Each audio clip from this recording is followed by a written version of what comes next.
le dossier.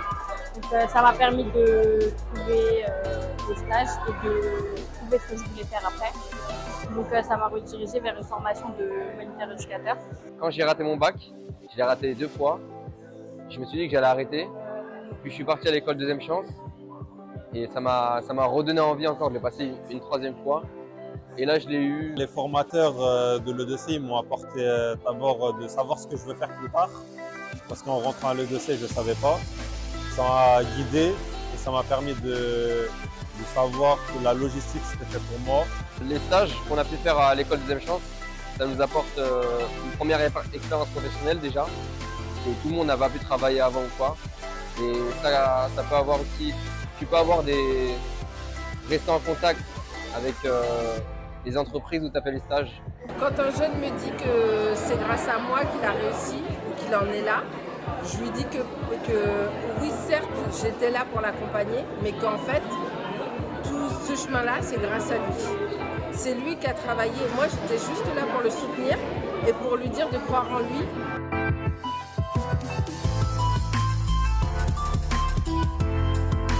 Dans l'entreprise où je travaille, chez 3M, nous avons un partenariat avec l'école de la Deuxième Chance. On travaille aussi avec le dossier depuis quelques années déjà sur notre journée solidaire. Le jour du job coaching, nous avons rencontré des jeunes qui avaient besoin d'un petit coup de pouce pour s'entraîner à des entretiens d'embauche. Puisqu'ils avaient fait leur formation et qu'ils allaient rentrer dans la phase de rencontre des entreprises. Et pour la plupart, il manquait beaucoup de confiance en eux. Moi, au départ, j'avais peur de ne pas savoir faire, parce que c'était la première fois que je faisais ça. Mais en réalité, je me suis aperçue que ça se fait assez naturellement. La base, c'est du bon sens et surtout de la bienveillance.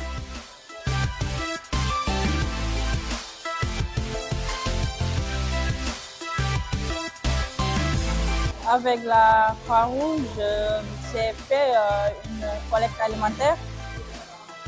Après ça, j'ai bénéficié d'une formation qui s'appelle le PSE1. C'est une formation qui te permet de connaître le premier secours. Et je voudrais bien refaire parce que j'aime bien tout ce qui a un rapport avec le bénévolat.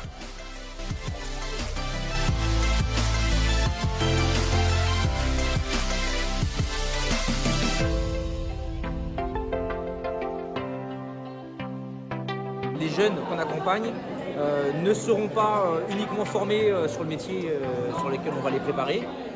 Nous, on a envie d'en faire aussi des citoyens.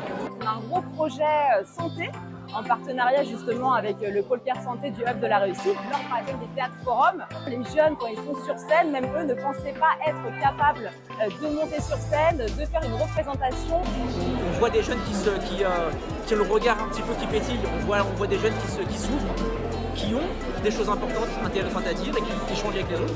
Et surtout des jeunes qui connaissent énormément de choses.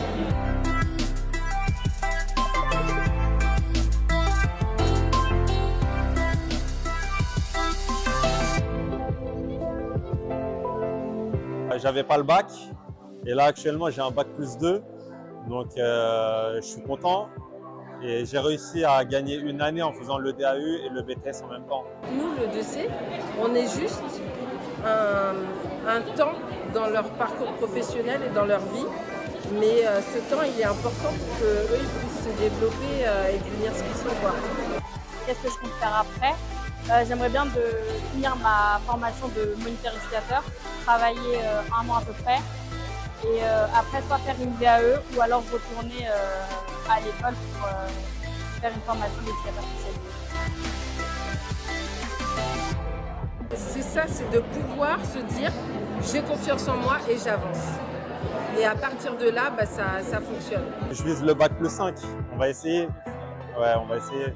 Là, je suis vraiment fier de moi. Je peux dire que je suis fier de moi. Aujourd'hui, je suis fier de moi. Je suis fière d'avoir suivi mon instinct et fait ce que j'ai voulu et c'est ce que je suis devenue.